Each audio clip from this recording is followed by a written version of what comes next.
நன்றியப்பா. எத்தனையோ உங்களுக்கு நன்மை செய்திருக்கீங்க ஆண்டவரே. இந்த கடைசி நேரத்துல நாங்க உங்களோட பாதத்தில் அமர்ந்து ஆண்டவரே ஜெபிக்க சுதிக்க எல்லாவற்றையும் நன்றி எழுதிட ஒரு கிருபை கொடுத்தீரே. இந்த வாயின் வார்த்தை மூலம் பேசும்பொழுது அது எனக்கும் மற்றவருக்கும் பிரயோஜனமாக இருக்க நீர் என்னோடு கூடவே இருந்து வார்த்தைகளில் நீர் எடுத்து உபயோகப்படுத்த மாட்டேன். நான் இப்போ 3 காரியங்களை பத்தி பேச போறேன். முதல்ல நமக்கு இப்ப தேவையானதான் என்னன்னா நன்றி. நல்ல நம்ம நன்றி உள்ளவர்களா இருக்கும். ஏன்னா இத்தனை நாள் நம்மள அவர் பாதுகாத்து வழி நடத்தினர். எவ்வளவோ ஜோமம் தலைவி வயிற்று எல்லாம் வந்துக்கலாம். ஆனா எல்லாத்துலேருந்து விடுதலை கொடுத்தாரு. அதே மாதிரி நம்ம விடுதலை கொடுத்து நம்ம அப்படி ஒண்ணு யாரும் இந்த சர்ச்சைக்கு வந்தவங்க யாரும் ஹாஸ்பிட்டல் போய் அட்மிட் ஆகல. யாரும் ராஷ்டிரமாகவே மற்றபடி யாருக்காவது வெளியே வந்து வியாதிலாம் எவ்வளவு பாதுகாத்த ஆரம்பித்து இருந்தோம். இப்ப இருக்கோம். கர்த்தர் 4 நாட்களை கூட்டி கொடுக்குறது எல்லாம் சேர்த்து நம்ம நன்றி சொல்லலாம். முதல்ல இந்த வருஷம் கடைசியில இந்த 3 நாள் எதுக்கு சொல்றாங்கன்னா, சாரி என்னால 3 நாள் வர முடியல, ஏன்னா இன்னும் தூரத்துல இருக்குது. 2வது ஒரு வாட்டியும் என்னால ஆஃப்டேனா இது பண்ண முடியும், பட்னி இருக்க முடியும், ஃபாஸ்டிங் இருக்க முடியும் அப்படின்னு சொல்லக்கூடாது. கர்த்தருக்காக உபவாசம் ஆஃப்டே தான் என்னால இருக்க முடியும். அதனால இருந்து பார்க்கலாம்னா, ஆனால் எங்க வீட்டுக்காரெல்லாம் தெரிஞ்சு அவங்களாம் வயசான காலத்துல பண்ணக்கூடாது, சுகர் அப்படிங்கிறாங்க. அதனால ஒரு ஆஃப்டே பாசிட்டிவ் எனக்கு சொன்னேன். என்னால் அப்படிதான் இருக்க முடியும். மத்தியானம் போயிட்டு திரும்பி இங்கே இருந்தா இங்கே படுத்து தூங்கி ரெஸ்ட் எடுத்து திரும்பி சாயந்தரம் வாங்கினாங்க. அதனால ஒரு வாட்டி எனக்கு ஆட்டோ வேற 200 ரூபாய், ஒரு நாள் வந்தா 200 ரூபாய் அப்படின்ட்டு நிறைய பணம் செலவழிக்க கற்று கொடுத்துங்க. இருந்தாலும் என்னால் 3 நாளும் வர முடியாது. இதே பக்கத்துல இருக்கு உங்களை வரலாம் கிட்ட நான் தினமே வருவேன். அதுக்கு சந்தர்ப்பம் கற்றுறேன் அமையில. ஆனால் நம்ம எவ்வளவு நன்மை என் வாழ்க்கையில் செஞ்சுக்கிறேன். வர முடியலைங்கிற ஒன்றை தவிர மற்றபடி பார்த்தா வாழ்க்கையில எனக்கு நன்மை செஞ்சிருக்கு மட்டும் இல்ல, இங்க வந்து கூட எல்லாருக்கும் கூட எவ்வளவோ கர்த்தருக்கு நன்றி செஞ்சிருக்கு. அதுக்கு நம்ம நன்றி ஃபுல்லா இருக்கணும். நின்புலம் ஆகாம இருக்கிறது கர்த்தருடைய கிருபை. இப்ப பாருங்க பாருங்க, அந்த மாதிரி எத்தனையோ பாடுகள் உலகத்தார பாத்தீங்கன்னா, சின்ன பிள்ளைகளுக்கு எவ்வளோ பிரச்சனை வருது, வியாதி வருது, ஹாஸ்பிட்டல் வாழ்க்கை பிள்ளைகள் படிச்ச பசங்க நம்ம நிறைய வாழ்க்கை பிள்ளைகள் இருக்காங்க. தவறான வழியில யாரும் போகல. கர்த்தர் பாதுகாக்கணும். ஏன்னா இந்த வார்த்தை நம்மள பாதுகாக்கணும். இவ்வளவா பாதுகாத்த இந்த வருஷம் கடைசியில நாள் வரைக்கும் பாதுகாத்தவருக்கு முதல்ல நம்ம நன்றி சொல்லணும். அதுதான் நான் முதல்ல நன்றி தான் நம்ம சொல்லணும். நன்றி சொல்லாமல் நம்மளால இருக்கவே முடியாது. இந்த ஒரு பாட்டை மட்டும் பாடுங்க, அப்புறம் எழுந்து நின்று நம்ம இந்த நாள் நம்ம பாதுகாத்துக்கா எல்லாரும் சேர்ந்து ஜெயிச்சோம். முதல் வார்த்தை என்னன்னா, இந்த வருஷ கடைசியில நம்ம பாதுகாத்த தேவனுக்கு நம்ம நன்றி சொல்லணும். அதுதான் முதல் நன்றி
சொல்லாமல் தெரியும். நம்ம போன வருஷம் இந்த வருஷத்துக்கு எவ்வளவு லைஃப்ல இம்ப்ரூவ்மெண்ட், ரத்தத்துல ஆத்மால இம்ப்ரூவ்மெண்ட், மாம்சத்துல இம்ப்ரூவ்மெண்ட், நிறைய பலவீனங்கள் இருந்தா கூட அந்த பலவீனத்துல இருந்து தாக்கி நம்ம ஆஸ்பத்திரிக்கு போய் டெய்லி மருந்து மாத்திரை வாங்கி அதுவே செலவழிச்சிருக்கலாம். நம்ம பணங்கள்லாம் அவசரனால போகல. அதுக்காகலாம் நம்ம நன்றி சொல்லணும். ஒரு முறை ரத்தத்தை அதெல்லாம் மனசுல நீங்க என்னெல்லாம் நினைக்கிறீங்களோ நினைச்சு சத்தமா உங்களுக்குள்ள பாதுகாத்தார், வழிநடத்தின பாதுகாத்தார் சொல்லி ஜெபிக்க ஒரு 2 நிமிஷம் டைம் நம்ம ஜெபிக்கணும். நானும் ஜெபிக்கிறேன், நீங்க ஜெபிக்கணும். சோத்திரம் கத்தரே சோத்திரம் வழிநடத்தீரே. அதற்காக நன்றி அப்பா. எவ்வளவோ நன்மைகளை காதுல கல்லாட உடலாண்டே சும்மா இருக்க ஆஸ்பத்திரிக்கு போகல, மருந்து வாங்க மாத்திரம் பிடிக்கலாக எல்லாத்தையும் நீ பாதுகாத்தீங்க. ஆனால் செலவுகளை ஏற்காத பாதுகாத்தீனே. நாங்கள் ஆண்டவரை ஒழுங்கு ஆண்டவரை வாரம் சர்ச்சை வர கிருபை கொடுத்தீரே. எங்களை பாதுகாத்தீரே. எங்களை தள்ளாட உடலையே ஆண்டவரே. எங்கள் கணவன் பிள்ளைகளை ஆசீர்வதித்தீரே. எங்கள் குடும்பத்தை நாள் வரை நீ தாங்கி வருகிறீரே. அதுக்காக எங்களை பாதுகாத்தீரே. ஆண்டவரை தூதர்கள் அனுப்பி எந்த நேரமும் எங்களை நீர் பாதுகாத்து வழிநடத்த வருகிறீரே. அதுக்காக அப்பா எத்தனையோ நன்மைகளை எங்கள் வாழ்க்கையில் செய்திருக்கிறதே. அதுக்காக கோடி கோடி நன்றி அப்பா. எங்களை நிர்மூலமாகாதபடிக்கு இந்த கிருபையினால் எங்களை வழிநடத்தினீரே. அதுக்காக நன்றி அப்பா. பரிசுத்த ஆவியால எங்களை நெருப்பினீரே. அதுக்காக நன்றி அப்பா. உங்க பிரசனத்தால எங்களை எப்போதும் சூழ்ந்து வருகிறீரே. அதுக்காக நன்றி அப்பா. இந்த கூடாரத்தோட உங்க பிரசனம் உங்க வல்லமை இருக்கே. அதுக்காக நன்றி அப்பா. ஆண்டவரே நாங்கள் நாள்தோறும் தவறாமல் எந்தெந்த காரியங்களை வந்து கலந்து கொள்ளணும் இன்னுமா எங்களை அடுத்த வருஷத்துல இன்னும் பலப்படுத்தும் ஆண்டவரே. இன்னுமா நாங்கள் கற்றுக்கொள் வளர எங்களை திருப்பி பாராட்டும் சொல்லி அதுக்காக உங்களை நன்றி அப்பா. நன்றி சாரி எக்ஸசைஸ் பண்ற மாதிரி பண்றேன். அது நல்லது. நம்ம ஜெபிப்போம். வீட்டுலலாம் ஜெபிப்பீங்க. இருந்தாலும் இந்த சந்தர்ப்பம் இந்த சமூகத்துக்கு வந்ததுனால நம்ம ஜெபிக்கணும். ரெண்டாவது முதல்ல என்ன பண்ணணும்? நன்றி உள்ளவர்களா இருக்கணும். கர்த்தர் நமக்கு எவ்வளவோ நன்மைகள் செய்திருக்கார். அதுக்கு நம்ம நன்றிக்குள்ளா இருக்கணும். நம்ம நிர்மூலமாகாம இருக்கோம். அதெல்லாமே கர்த்தருடைய கிருபை தான். நம்ம நடத்துறோம். எத்தனையோ பாவங்கள் நம்ம செஞ்சிருக்கோம். ஆனா கூட கர்த்தர் எல்லாத்தையும் மன்னிச்சு நம்மள கொண்டு வந்து சேர்த்திருக்காரு. ரெண்டாவது என்னன்னா முதல்ல நன்றி உள்ள இருக்கணும். ரெண்டாவது எதனால அந்த நன்றி உள்ள நம்மளை பாதுகாக்கிற. ஆனா நம்ம யாராவது உலகத்துல வாழறோம் இல்லையா? மாம்சத்துக்கு உட்பட்டு பாவம் செய்யறவங்க யாராவது இருக்காங்களா? இல்ல. எல்லாருமே பாவம் செய்யணும். ஏதோ தெரிஞ்சோ தெரியாமலோ கோவப்படுறது கூட பாவங்கிறாங்க. அதனால அந்த மாதிரி என்ன அந்த பாவங்கள் செஞ்சுட்டு மன்னிப்பு கேட்டுக்கேன் எல்லாம் பண்ணிட்டேன். பாவம் செய்யறவங்க யாருமே இல்லை. தவறா ஒரு யாரையா கோவப்படுறவங்களாம் கத்துறோம். எத்தனையோ குணங்கள் பூர்வ குணங்கள் நமக்கு இருக்கு. பிள்ளைகளை தேவையில்லாம கீழ்படியில தான் அது. ஆனா அவங்ககிட்ட அமைதியா நடக்க மாட்டோம். என்ன பண்ணுவோம்? கட்டம் போடுவோம். இல்ல அடிப்போம். கத்தரோட சொல்லியிருக்கேன். அடிக்கணும்னு சொல்லியிருக்கேன். என்னோட குழியில போடுற மாதிரி அந்த பிள்ளைகள் வந்து நடக்கக்கூடாது. அந்த மாதிரி நிறைய பாவங்கள் நம்ம வாழ்க்கையில் நம்ம செஞ்சிருப்போம். இங்க ஒரு வசனம் இருக்கு. நீதிமொழி பாவம் செஞ்சா என்ன பண்ணுவோம்? அது அந்த வசனத்தோட யாருன்னு சொன்னீங்கன்னா ஒரு கிஃப்ட் கரெக்டா சொல்லணும். டக்குன்னு யார் கை தூக்க முதல்ல வந்து சொல்லணும். ஒரு வாட்டி வாங்க ரெண்டாவது வாட்டி வாங்கக்கூடாது. சந்தர்ப்பம். ஏன்னா இவங்க துட்டு எல்லாத்தையும் வந்துருவீங்க. இல்லை முதல்ல வாங்கிட்டு அடுத்தது வராது. ஏன்னா சான்ஸ் எல்லாருக்கும் கிடைக்கும். இருக்காங்க. சொல்லுங்க.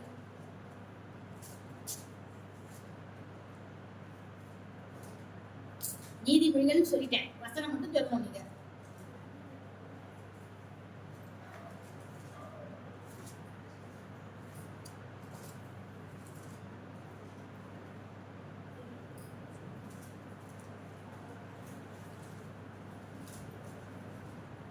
தேடக்கூடாது.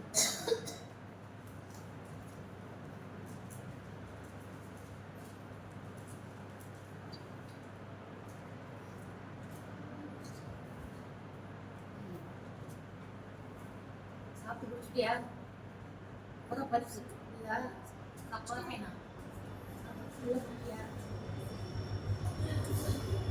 என்ன தெரியலையா? நீதிமொழிகள்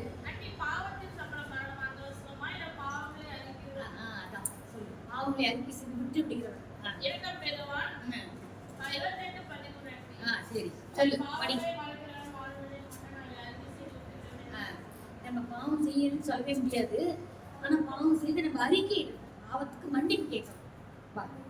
அதனால பாவங்களை செய்து அறிக்கையிடுவர்கள் மன்னிப்பு பெறுவோம். அதே மாதிரி 86:5 படிங்க. சங்கீதம் 86:5. ஆண்டவரே நீர் நல்லவரும். சங்கீதம். ஆண்டவரே நீர்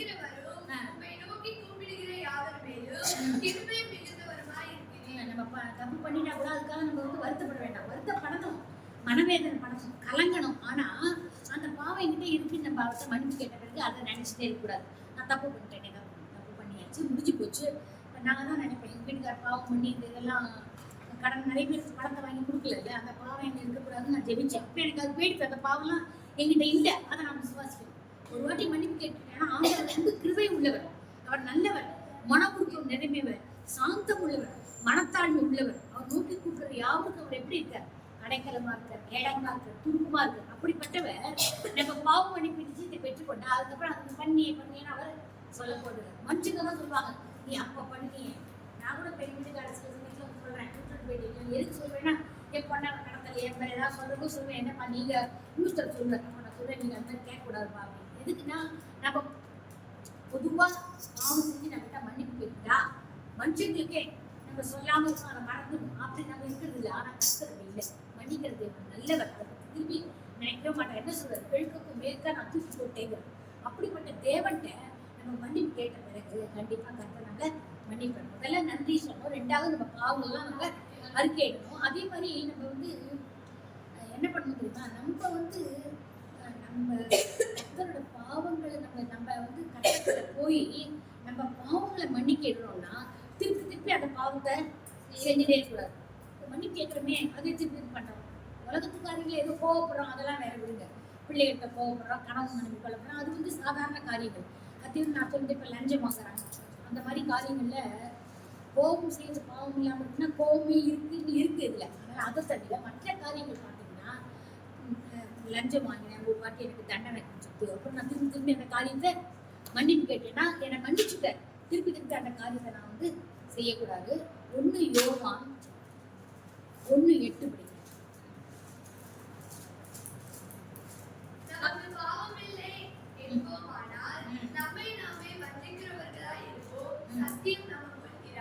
நம்ம பாவமே இல்லைன்னு நம்ம சொன்னோம்னா அது உண்மையே இல்லை. யாருமே பாவம் செய்யாத உலகத்துல இல்லை. கடைசி வரைக்கும் நம்ம நல்ல போராட்டத்தை போராடி முடிக்கணும்னு கடைசி வரை நம்மளை காத்துக்கணும். பூரணதா இருக்க இயேசு மாதிரி முயற்சி செய்யணும். தவிர நம்ம பாவம் இல்லாதவங்க நம்ம சொன்னாலும் என்கிட்ட ஒன்றும் பாவமே இல்லை அப்படின்னு சொன்னாலே அது பொய் தான். அப்பயே அது உண்மை இல்லை, அது சத்தியம் இல்லைன்ற அதுதான். அதனால நம்ம பாவம் இல்லைன்னு நம்ம சொல்லவே கூடாது. பாவம் இல்லைன்னு நம்ம சொன்னாலே நம்ம பாவிகளாயிடும். அதனால பொதுவா கர்த்தருக்குள்ள இருக்கிறவங்க அதே 1 யோவான்ல 3:9 படிங்க.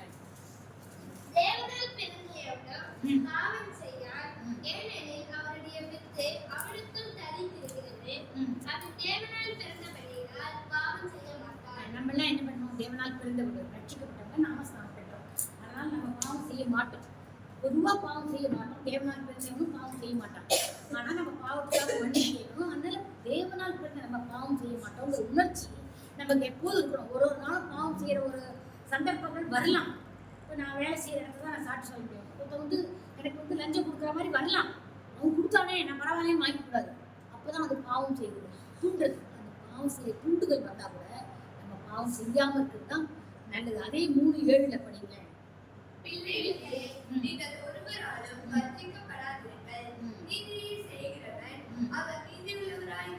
அவர் நீதி உள்ளவராக, நம்மளும் வந்து வஞ்சிக்கு யாராவது நம்மளை வஞ்சிச்சுட்டா பாவம் செய்ய தூண்டிட்டா. இப்ப நான் சொன்னேன் பாருங்க, யாரோ ஒருத்தர் வந்து லஞ்சம் கொடுக்குறான்னா அதுல ஆசைப்பட்டு நான் வாங்கக்கூடாது. அதுதான். அதே மாதிரி அதுலயே 6வது வசனத்தை படிங்க.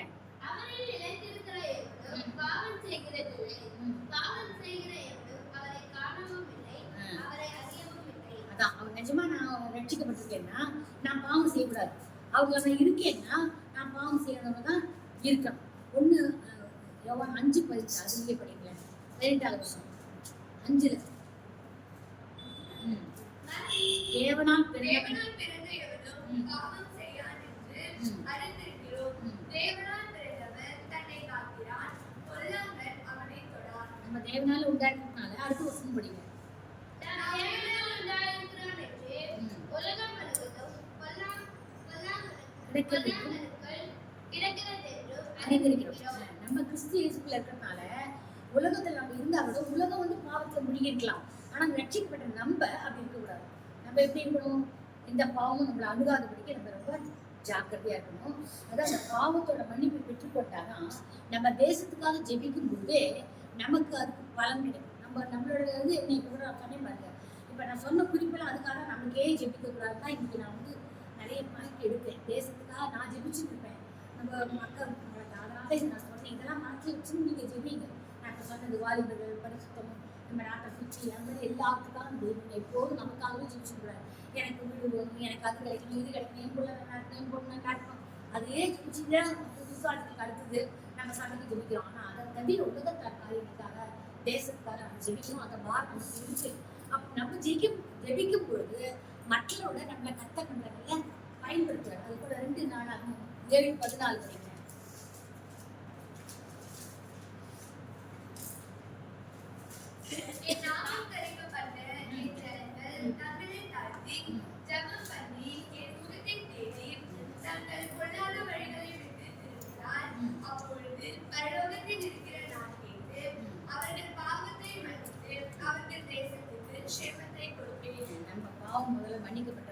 தேசத்துக்காக ஜெபிக்கும் போது நம்மளுடைய எல்லா காரியங்களுக்கும் கர்த்தர் பதில் கொடுப்பார். ஆனா நம்ம முதல்ல நம்ம பாவத்தை அறிக்கையிட்டு கர்த்தருக்குள்ள நம்ம வரணும். அப்ப மன்னிப்பு பெற்றுக்கொண்டோம்னா கண்டிப்பா நம்மளால நம்ம தேசத்துக்கு சேமத்தை நம்ம ஜபத்தின் மூலமாக கொடுக்க முடியும். அதே மாதிரி ரெண்டாவது என்ன காரியம் சொன்னேன், பாவத்தை. மூணாவது நம்ம பரிசுத்தரா இந்த காலம் வரைக்கும் நம்ம ஏதோ தப்பான காரியங்களை நடந்துட்டோம், எல்லாமே இருக்கலாம். ஆனா கர்த்தருக்குள்ள நம்ம வந்த பிறகு நம்ம பரிசுத்தம் பார்க்கணும். ஏன்னா அவர் நான் பரிசுத்தர், அவர் பரிசுத்தரா இருக்கிறதுனால நம்ம பரிசுத்தரா இருக்கணும். அதுக்கு நம்மளால முடியாதுதான். ஆனா கர்த்தரோட பாதத்துல அமர்ந்து ஜெபிக்கும் போது, குடிக்கும் போது, அவர் வசனத்தை படிக்கும் போது, இந்த மாதிரி ஒரு ஐக்கியத்தை அடிக்கடி இருக்கும்பொழுது கண்டிப்பா நம்ம பாவங்களை நம்ம செய்யும் பொழுது நம்ம தொடப்படுவோம். அதுதான் நிறைய பேர் பாத்தீங்கன்னா நம்ம நினைப்போம், ஒரு இது இருக்கு, அப்புறம் சொல்றேன், அவங்களே பாவம் பண்ணிட்டே இருக்காங்க, ஆனா நல்லதான் இருக்காங்க, லட்சம் வாங்குறான், வீடு கட்டுறான், கார் வாங்குறான், மினிஸ்டர் எல்லாம் சொல்லலாம் எவ்வளவு பாவம் பண்றாங்க. அந்த காலத்துல இப்ப பார்த்தா கலியுகத்துல கை மேல பலன்னு சொல்லுவாங்க. நமக்கு அது கிடையாது, கர்த்தர் தண்டிக்கிறது நியாயத்தினால. ஆனா நமக்கு அப்படி கொடுத்துருவார், கை மேல பலன் மாதிரி. நம்ம அநியாயம் செஞ்சோம்னா இப்பவுமே நமக்கு நீதி கொடுத்துருவார். ஏன்னா அப்பதான் அவர் வரும் நாள்ல நித்திய ஜீவன் பண்ணும்போது நம்ம கரை இல்லாத திரை இல்லாத அதுல உயிர் பெற்று ஜீவனோட இருப்போம். அதுக்காக நமக்கு மட்டும் சுற்ற உடனே வரும். நம்ம நினைப்போம் நம்ம தப்பு, அவங்க அவ்வளவு தப்பு செய்யறாங்க, உடனே நல்லதான் இருக்காங்க, நான் தப்பு செய்யறேன் எனக்கு உடனே கிடைக்குது. ஏன்னா உடனே கிடைக்குது வருத்தப்படக்கூடாது. இப்ப இருக்கிறது கொஞ்சம் தான், ஒரு அடிதான் இப்ப. ஆனா அவங்க நீதி கிடைக்காம போயிடும். அப்படி இருக்கிறது கண்ணு சொல்லுவாங்க, ஒரு மசாலா இருக்கு, கண் போனாலும் பரவாயில்ல, ஒரு கால் போனாலும் பரவாயில்ல, ஆனா நீ நித்தி ஜீவன். அப்பனா என்ன, எந்த சிக்ஷையை பெற்றுக்கொண்டாலும் கத்துக்காக அந்த சிக்ஷையை நம்ம பெற்றுக்கொண்டா நம்மளுக்கு திருத்திக்கிட்டு கத்துக்குள்ள வர பார்க்கறது. அவங்க அநியாயம் செய்யறாங்க, அண்ணா இருக்கானே, அவங்க தவறு பண்றாங்க, அண்ணா இருக்கானே, நானும் பண்ணேன் என்னன்னு அவங்கள பார்த்து நம்ம பண்ணக்கூடாது. உலகத்தார் வேறு, நம்ம மாம்சத்துக்குட்ட ஜீவனா இருந்தாலும் மாம்சத்துக்குட்ட ஜீவியை நம்ம இருக்கக்கூடாது. உலகத்தாரோட ஜீவியை நம்ம வரக்கூடாது. நம்ம மாம்சத்தோட இருந்தாலும் மாம்சத்தோட ஜனங்களை அவிசுவாசில இருந்தா அவளோட இருக்கணும், ஐக்கியமா இருக்கணும். ஜெபிக்கணும், விரோதமா வாழ நினைக்கக்கூடாது. என் கூட பிறந்தவெல்லாம் நான் விரோதமா நினைச்சோம்னா அவங்களாம் ரசிக்கப்படாது. ஆனா அவங்களோட ஐக்கியம் போய் அவங்க இதுக்கு போறாங்க, கோவிலுக்கு போறாங்க, நான் கூட போகக்கூடாது. அந்த மாதிரி ஐக்கியம்னா அவங்களோட பேசுறது, அவங்க ஏதோ ஒன்று ஆச்சுன்னா அவங்க போய் பார்க்கணும், பார்க்கணும். அவங்க நம்மளோட கூட பிறந்தவங்க அவங்க போய் பார்க்கணும், வரணும், எல்லாம் கரெக்ட் தான். ஆனா அவங்களோட ஐக்கியம்னா அவங்க போறாங்க கோவிலுக்கு, நானும் போகக்கூடாது. அவங்க ஒரு காரியம் வந்து பூஜை பண்றாங்கன்னா அதுல போய் நான் பங்கு பெறக்கூடாது. அங்க போய் பங்கு பெறுது, அந்த மாதிரி அந்த ஐக்கியத்துல பங்கு பெறக்கூடாது. நம்ம கட்டத்துல இருக்கோம், ஆனா உலகத்தோட வாழணும், அவங்களை விட முடியாது. ஆனா அதே சமயத்துல ஐக்கியமா இருக்கும். அதுதான் ரெண்டுக்குள்ள வித்தியாசம். இதெல்லாம் நம்ம பண்ற போது நம்ம பரிசுத்தலா நம்மள மாத்திக்கலாம். ஒவ்வொரு நாளும் காரியங்கள் இந்த வருஷத்துலேயே இப்போ தவறிக்கு ஏதாவது ஒரு காரியத்துல நம்ம நமக்கே தெரியாத ஈடுபட்டிருக்கோம், அவங்க ஏதாவது பண்ணியிருப்பாங்க. அந்த மாதிரி இல்லாத அந்த காரியத்தெல்லாம் நம்ம பார்த்து நம்மளை சுத்தப்படுத்தணும், பரிசுத்தராக பார்க்கணும். வசனங்கள் சில சொல்றேன் பாருங்க. 1 பேதுரு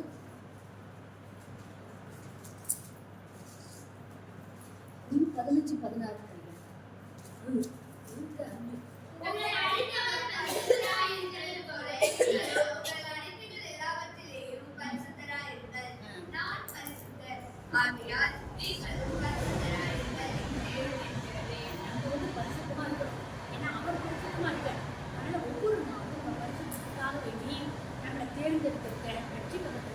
அவருக்குள்ள இருக்கும். அதனால அவர் பரிசுத்தரா இருக்கிறதுனால நம்ம நடக்கையில் இல்லாம நம்ம கூட பரிசுத்தமா இருக்கணும். அவர் பரிசுத்தரா இருக்கிறதா நம்ம ஒவ்வொரு நாளும் பரிசுத்த ஃபாலோ பண்ணணும். எபிரேயர் 7:26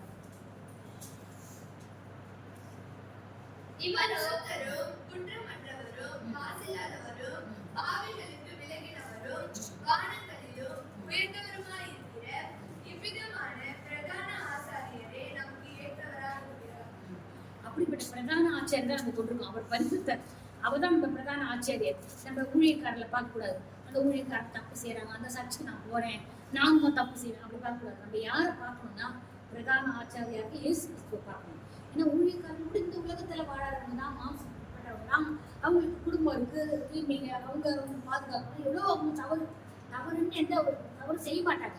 ஏதோ அவங்க தவறுகளை நம்ம கண்டுபிடிச்சா கூட அவரே பண்றாரு. நம்ம யாரை பார்க்கணும்னா இயேசு பார்க்கணும். அந்த பிரதான ஆட்சியர் நமக்கு இருக்கும்போது ரட்சிக்கப்பட்ட நாம் எப்போதுமே அவருக்காக விழித்திருந்து காத்திருந்து அவரையே நோக்கிதான் நம்ம பார்க்கணும். இதுல கூட ஒரு இது இருக்கு, உங்களுக்கு சொல்ல முடியுமா தெரியல, கேட்கிறேன், சொல்ல முடிஞ்சா சொல்லுங்க. கொஞ்சம் கஷ்டமா இருக்கு கண்டுபிடிக்கிறது. என்னன்னா 5 கன்னிகைகள் வருவாங்க, ஆனா 10 கன்னிகைகள் வருவாங்க, ஆனா ஏற்று கொண்டது 5 பேர் தான். ஏன் ஏற்றுக்கல அவங்க? தயாரா இல்லை.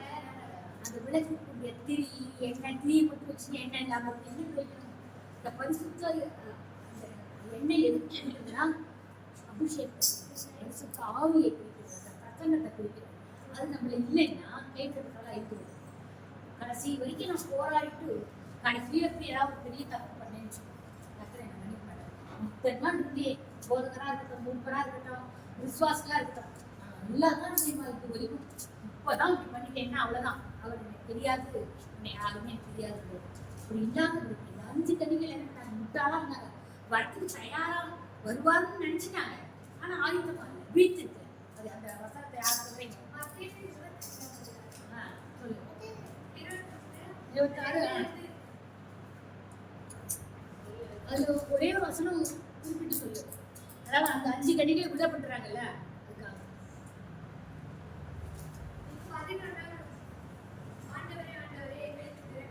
சொல்லு.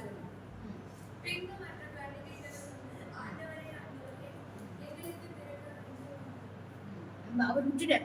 ஏன் விட்டாருன்னா அவங்க கடைசி நேரத்துல என்ன பண்ணிட்டாங்க? எண்ணெய் கொண்டு வரல, கைவிடப்பட்டாங்க. அந்த மாதிரி நம்மளும் எண்ணெய் இல்லாததா, பரிசுத்த ஆவியின் அபிஷேகம் இல்லாததாக இருக்கக்கூடாது, கைவிடப்பட்டவர்களாக இருக்கக்கூடாது. அது எப்போதும் நம்ம என்ன பண்ணணும்? விழித்திருந்து ஜெபிக்கிறவர்களாக எப்போதும் எந்த நேரத்துல வேணாலும் அவர் வருவார். அது நம்ம காத்திருக்கோம். அந்த மாதிரி இருக்கும்போது கண்டிப்பா கர்த்தர் நம்ம அந்த மாதிரி இருக்கும்போது அவர் நம்மளை கைவிடாததுக்கு எடுத்துக்கொள்வார். அதுக்காக நம்ம ரொம்ப இதுவா ஜெபிக்கணும். பாபா இன்னும் இருக்கு என்னன்னா, நான் இப்ப சொன்னேன் முன்னாடி, அது ஒரு ஒரு வெளிப்படுத்த விசேஷத்துல இருக்கு. அது என்ன வசனம் கண்டுபிடிக்க பார்க்கலாம். அது கூட சொல்லிட்டேன். அது அநியாயம் செய்யணும், அநியாயம் செய்யட்டும், பரிசுத்தம், ஆனா நீ பரிசுத்தவாரு, தப்பு செய்யணும், தப்பு செய்யட்டும். அது ஒரு வசனம் வெளிப்படுத்த விசேஷமும் சொல்லிட்டேன். டக்குன்னு எடுக்கணும். கஷ்டக்குள்ள இன்னும் வளரும்.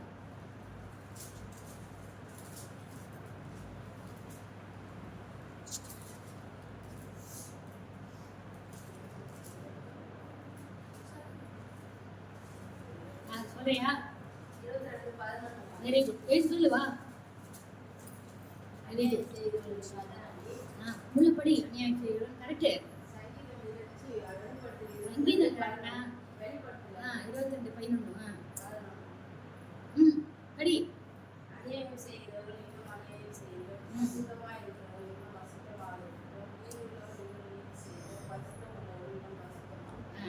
பரிசுத்தமா இருக்கிறவங்க இன்னும் பரிசுத்தமாகட்டும், நீதி செய்யணும், நீதியாகட்டும். நம்ம கண்டிப்பா ஐயோ அப்படி இருக்கேன்னு கவலைப்படாதீங்க. கண்டிப்பா கர்த்தர் நம்மள பெரிய நித்திய ஜீவனத்துல பெரிய கிரீடத்தை கொடுக்கணும். அதுக்காக நம்ம ஜாலியா இருக்கணும். 3 காரியம் சொன்னேன். நன்றி உள்ளவர்களா இருக்கணும், சரியா? கடைசியில ஒரு முடிவுல மட்டும் சொல்றேன் பாருங்க. நம்ம சங்கீதம் 34 சொல்லுங்க, 34:10. கண்டிப்பா அவரை தேடுவதற்கு ஒரு நன்மையும் கண்டிப்பா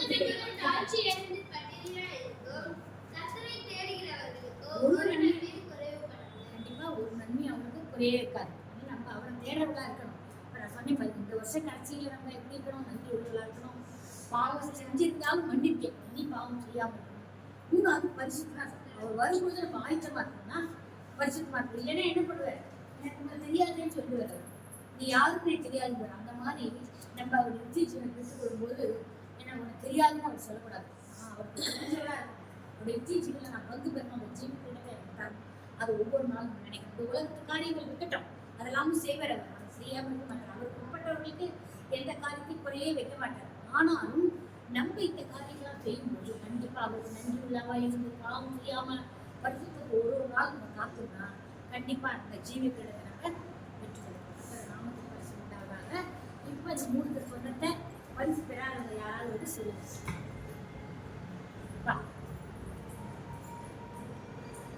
தேவனுக்கு நன்றி சொல்லணும், நம்முடைய பாவங்களை அறிக்கையிடணும், நம்ம பரிசுத்தரா மாறணும். நீ யாராவது ஒருத்தர் சொல்றீங்களா?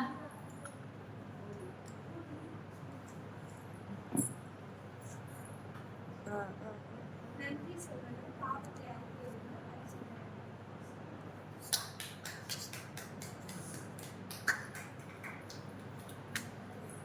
அடுத்ததாக இந்த வார்த்தையை ஆசிரியத்து நம்ம எல்லாம் இந்த வருடத்துல எத்தனையோ குறைகள் நமக்கு இருக்கலாம், எத்தனையோ ஏக்கங்கள் இருக்கலாம், எண்ணங்கள் இருக்கலாம், பிரச்சனைகள் போராட்டம்லாம் எல்லாத்தையும் விடுதலை கொடுத்து இந்த புதிய வருடத்தை ரொம்ப நன்மையால நம்மளை முடிச்சு